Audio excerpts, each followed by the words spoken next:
sebetulnya apa sih konstitusi itu? Nah, kita harus membahas dari situ. Tadi Prof. Jimli sudah mengatakan bahwa konstitusi itu adalah sebetulnya kesepakatan. Dan saya mendalam lagi bahwa kesepakatan itu sebetulnya antar siapa? Siapa yang bersepakat? Yang bersepakat itu adalah rakyat. Rakyat yang bersepakat, bukan dengan antara rakyat dengan pemerintah. Tidak. Yang bersepakat adalah rakyat.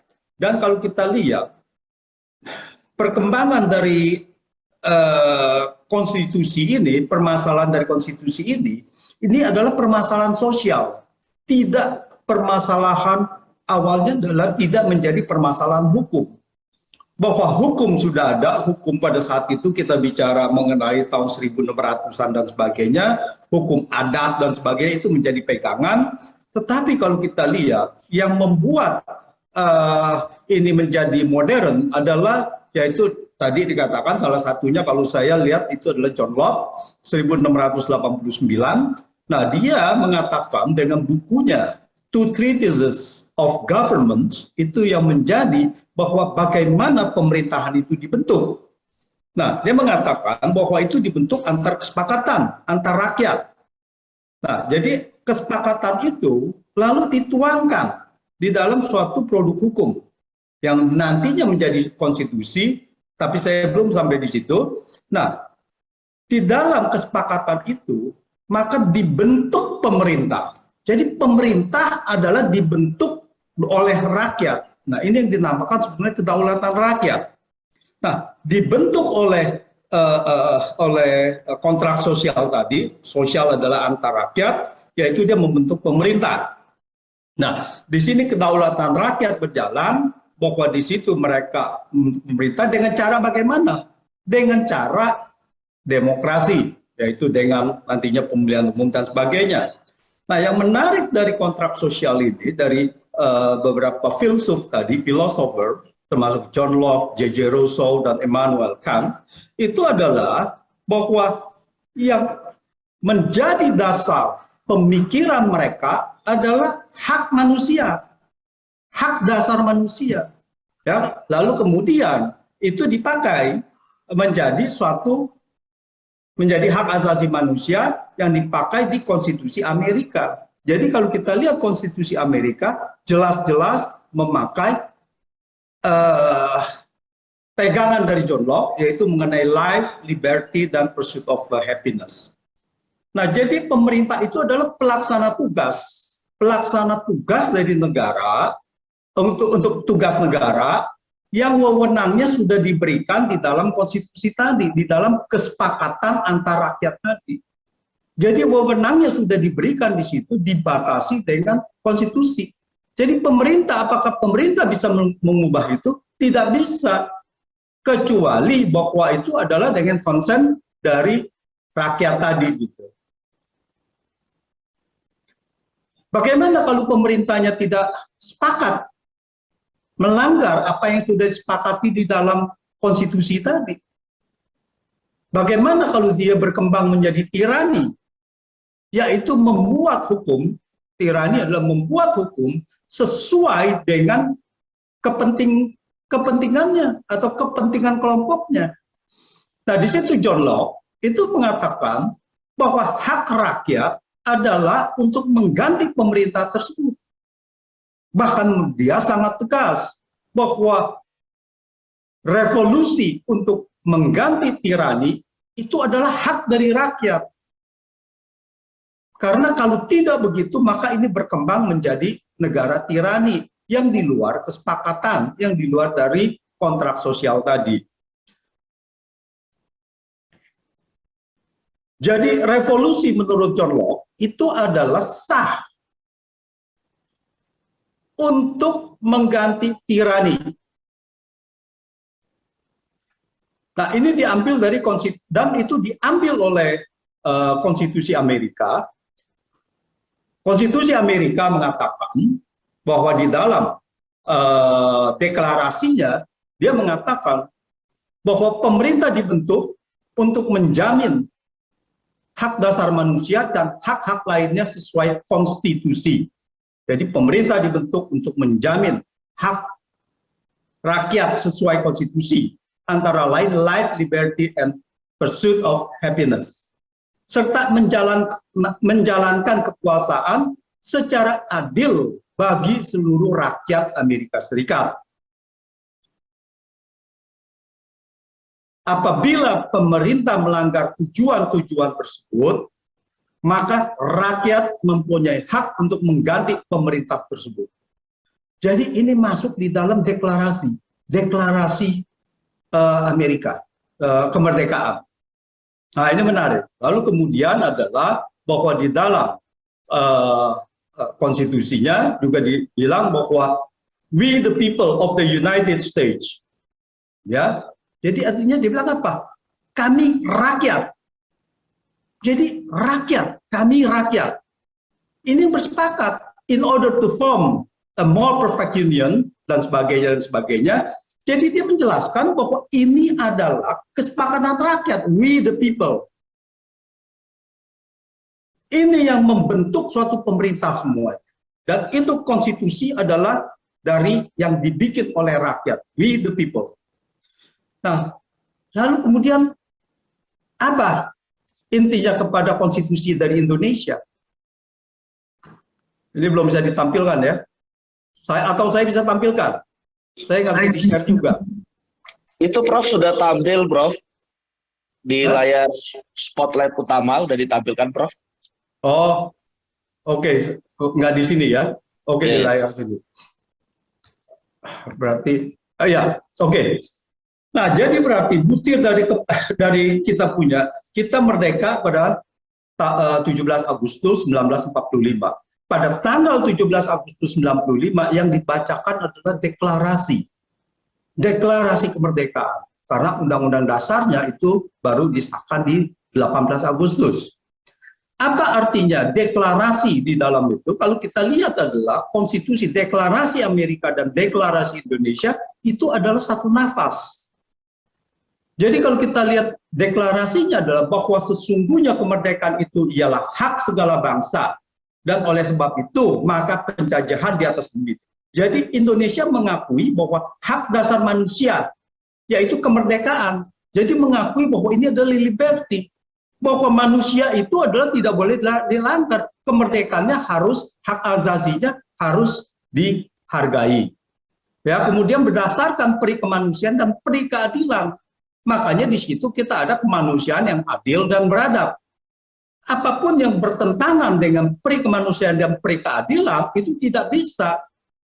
Nah, ini adalah dimuat kemudian, deklarasi ini dimuat kemudian menjadi pembukaan Undang-Undang Dasar yang tidak boleh dirubah. Nah, kenapa? Karena ini deklarasi, ini kesepakatan pada saat itu waktu merdeka. Artinya tidak boleh dirubah, artinya lebih dalam lagi bahwa batang tubuh harus tidak boleh melanggar pembukaan ini. Jadi tidak boleh, jadi batang tubuh harus juga berperi kemanusiaan dan berperi keadilan. Nah, dalam perjuangan kemerdekaan, pergerakan kemerdekaan Indonesia telah sampailah kepada saat yang berbahagia dengan selamat setausa mengantarkan rakyat Indonesia. Sekali lagi, rakyat Indonesia yang merdeka, bersatu, berdaulat, adil, dan makmur. Jadi siapa itu? Rakyat Indonesia yang merdeka, rakyat Indonesia yang bersatu, dari Sabang sampai Merauke, rakyat Indonesia yang berdaulat, rakyat yang adil, rakyat Indonesia yang makmur. Itu alatnya kedua. Ya, jadi supaya kehidupan berbangsa yang bebas, kebangsaan yang bebas, maka rakyat Indonesia menyatakan dengan ini kemerdekaan. Jadi bebas, jadi harus itu. Nah, kemudian daripada itu, untuk membentuk suatu pemerintah, negara Indonesia. Nah, jadi dari situ adalah setelah dia menyatakan kemerdekaan, membentuk pemerintah. Jadi pemerintah itu dibentuk. Pada saat itu waktu kita menyatakan kemerdekaan, belum ada pemerintah. Lalu kemudian dibentuk untuk apa? Yang melindungi segenap bangsa Indonesia dan seluruh tumpah darah Indonesia untuk memajukan kesejahteraan umum, mencerdaskan kehidupan bangsa, dan sebagainya. Artinya pemerintah dibentuk oleh rakyat. Undang-Undang Dasar Negara Indonesia sebagai produk kontrak sosial ini menjelaskan kewajiban dan wewenang eksekutif, legislatif, dan yudikatif. Jadi batang tubuh itu adalah untuk pembagian kekuasaan transpolitika. Tapi kalau kita lihat di payungnya adalah pembukaan Undang-Undang Dasar, ini tidak bisa dirubah apa-apa. Anda boleh menerjemahkannya itu di dalam batang tubuh yang tidak boleh bertentangan dengan itu, dan kemudian di situ diatur wewenangnya supaya wewenang dari pemerintah sesuai dengan apa yang ada di pembukaan tersebut, di preambul tersebut.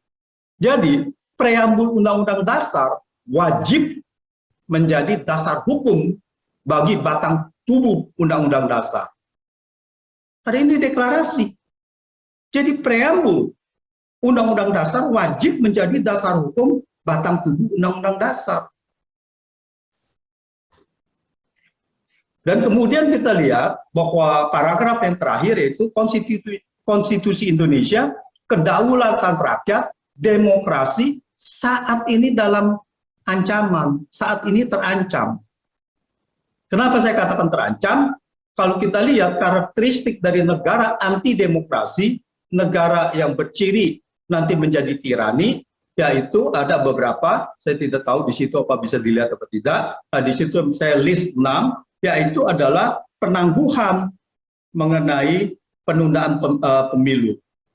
Proklamasi daripada menyatakan daripada keadaan darurat atau dekret atau represif. Mereka melakukan represif terhadap lawan politik dan mereka tidak taat hukum dan kultus individu. Ini adalah karakteristik negara anti demokrasi, karakteristik negara yang menuju ke negara absolut. Nah, demokrasi dan konstitusi kita terancam kalau kita lihat adalah sudah jelas beberapa pelanggaran, yaitu Undang-Undang Nomor 2 yang dibilang Perpu. Itu sudah dinyatakan oleh Mahkamah Konstitusi adalah inkonstitusional. Tapi dengan berembel-embel maka menjadi konstitusional. Mahkamah Konstitusi apakah bisa merubah undang-undang? Mahkamah Konstitusi adalah cuma bisa menurut saya menyatakan uji coba bertentangan atau tidak. Karena Mahkamah Konstitusi bukan lembaga pembuat undang-undang. Lembaga pembuat undang-undang adalah DPR.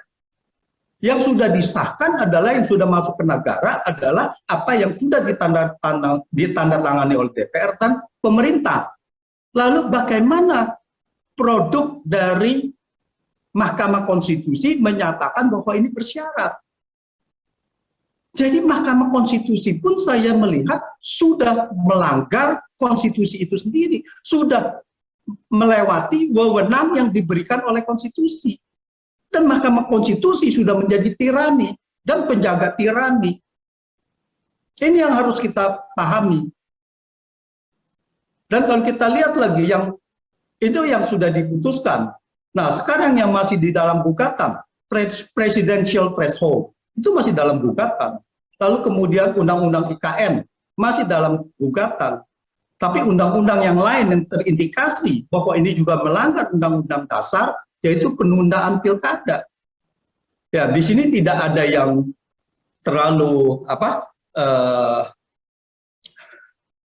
mensoalkan itu karena ya mungkin dipikirnya tidak ada yang dirugikan karena masa jabatan gubernur, bupati dan sebagainya memang otomatis habis. Tetapi dengan menunjuk penjabat gubernur, bupati dan itu sudah melanggar konstitusi karena konstitusi mengatakan harus dipilih secara demokratis. Itu sudah melanggar.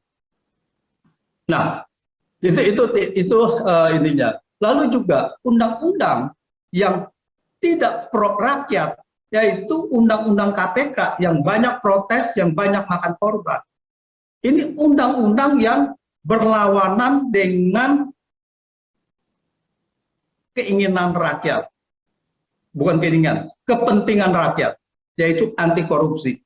Di mana setelah undang-undang ini diberlakukan, maka KPK tidak lagi independen dan di bawah kewenangan eksekutif. Nah, ini yang bahaya. Jadi kalau kita lihat adalah prinsip-prinsip yang tadi ini sudah dilanggar. Lalu kemudian sekarang lagi diuji coba lagi dengan penundaan pemilu. Dengan memperpanjang masa jabatan tanpa pemilu. Jelas ini sangat anti demokrasi. Jelas ini sangat melanggar Undang-Undang Dasar. Dan tentu saja ada juga yang upaya-upaya mengubah pembatasan jabatan dari 2 kali, yaitu menjadi mereka ingin ada yang 3 kali dan sebagainya. Tapi yang mencuat saat ini adalah justru lebih parah lagi dengan menunda tanpa pemilu. Kalau perpanjang 3 periode masih dengan pemilu. Tapi saya sangat setuju dan juga saya pernah mengatakan itu di dalam satu kesempatan diskusi bahwa perubahan Undang-Undang Dasar tidak boleh berkepentingan dengan pemerintahan sekarang. Harusnya adalah bahwa perubahan itu apakah mau menjadi 2023 menjadi 3 periode harus dinyatakan bahwa pemerintahan Jokowi 2019-2024 selesai 2024. Tidak bisa ada embel-embel yang lain, karena setelah itu akan melanggar konstitusi. Jadi, saya rasa itu adalah materi saya terakhir, bahwa saya tidak percaya apa yang dikatakan bahwa Pak Jokowi masih belum mau dan sebagainya. Ya, Pak Jokowi tidak mau, tetapi kalau ini go, sekarang saya bilang, saya menyebutnya sebagai kudeta konstitusi. Kalau ini berjalan, ini sudah berjalan sangat terstruktur, sangat sistematis, sangat masif, yaitu gagasan sudah ada, yaitu mengenai gagasannya bagaimana menunda pemilu. Lalu kemudian yang kedua adalah apa yang harus dilakukan untuk menunda pemilu, yaitu lembaga survei itu diberdayakan. Untuk apa? Mengatakan bahwa pemerintahan Jokowi diingini oleh rakyat karena populer, 73,9%. Itu adalah tahap kedua.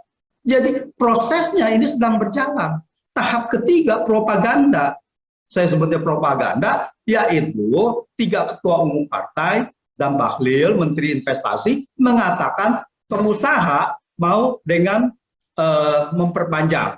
Lalu kemudian dikatakan lagi bahwa petani sawit mau memperpanjang. Terus dikatakan lagi ya bahwa di sini ada mesin data dan sebagainya. Itu. Jadi itu adalah suatu propaganda. Tinggal satu tahap lagi kalau rakyat saat ini diam masuk ke MPR. Kalau sudah masuk MPR, kalau diperpanjang, Pak Jokowi bisa apa? Tidak bisa apa-apa. Karena sudah diperpanjang di MPR. Sebagai warga dia harus tunduk. Tapi tetap inkonstitusional seperti Prof. Zimli katakan tadi. Karena produk ini adalah bukan untuk produk presiden yang sekarang. Jadi menurut saya